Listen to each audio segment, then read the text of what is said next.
오늘 말씀에 의하면 나사로라 이름하는 사람이 완전히 죽었습니다. 그리고 예수님의 놀라우신 능력으로 그가 다시 살아나게 되었죠.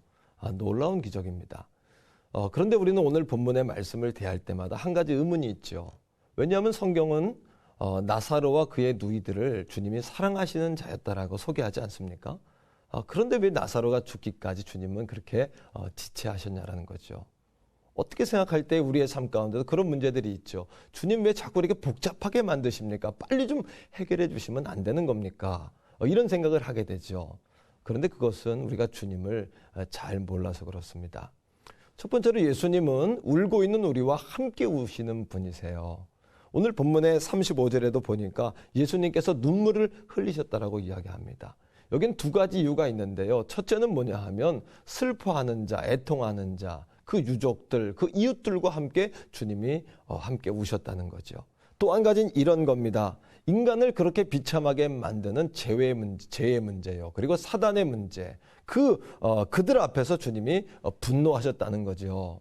사랑하는 성도 여러분, 기억합시다. 예수님은 오늘도 지체하시는 것이 아니라 우리의 약함과 우리의 눈물을 동정하고 계시고 또 우리와 함께 하신다는 거예요. 우리도 마찬가지입니다. 가장 힘들 때 주님과 더 가까울 때고요. 더 많이 기도할 때고요. 정말 주님의 사랑을 더 가까이서 느끼지 않습니까? 두 번째는 이겁니다. 우리의 시간표와 하나님의 시간표가 다르기 때문이죠. 오늘 본문 15절의 말씀은 이렇게 이야기합니다. 내가 거기 있지 아니한 것을 너희를 위하여 기뻐한다. 기뻐한다라고 이야기해요. 이는 너희로 믿게 하려 함이라. 이 기회가 하나님의 영광을 나타낼 수 있는 좋은 기회였다. 주님은 그렇게 말씀하고 있는 거죠. 예수님이 도착하신 시각이 나사로가 죽었고 무덤에 안치된 지 나흘이 지났을 때라고 성경은 이야기합니다. 그런데 일부러 주님은 그 시간을 맞추셨다는 거예요. 왜냐하면 당시 유대인들의 관습은 그렇습니다. 사람이 죽은 지 3일 동안에는 영혼이 완전히 떠나지 않고요. 시신 주변을 맴돈다라고 믿었기 때문이죠. 그러니까 예수님이 그 전에 와서 그 나사로를 살려냈다면 사람들은 예수님의 능력을 믿는 것이 아니라 그 영혼이 다시 돌아온 것으로 오해했을 수 있다는 거예요. 그러면 그들의 신앙에는 아무 유익이 없지 않습니까? 그래서 의도적으로 시간을 나흘째로 주님이 맞추신 거죠. 사람들이 하나님을 믿게 하기 위해서 그리고 하나님의 영광을 나타내시기 위해서 말이죠. 마지막은 이겁니다. 여러분, 고난 앞에서 그저 울고만 있을 것이 아니라 믿음을 가지고 고난의 산을 여러분 명령하십시오.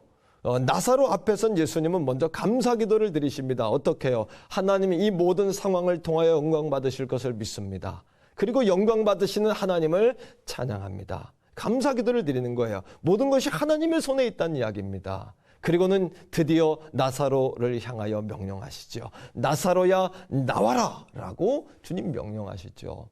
자, 이제 놀라운 사건이 벌어집니다. 나사로가 살아난 것이에요.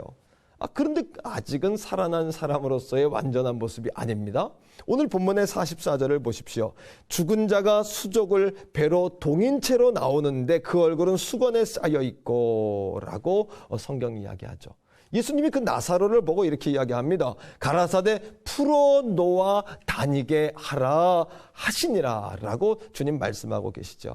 사랑하는 성도 여러분, 기적을 경험한 다음에는 여러분 예수님의 이름으로 명령하고 예수님의 이름으로 여러분 살기 시작한 후에는 이런 겁니다. 자신의 과거를 풀어놓으셔야 합니다. 이전 것은 지나갔고 보라 새 것이 되었다라는 믿음을 여러분 가지셔야죠. 더 이상 자신의 과거에 매여서는 안 됩니다. 오늘 이 은혜의 말씀을 붙잡고 하나님의 영광을 나타내기 위한 이 사건을 마음에 품으시고요. 오늘부터 여러분들의 삶이 날마다 감동과 기적의 현장 되시기를 주의 이름으로 축복합니다.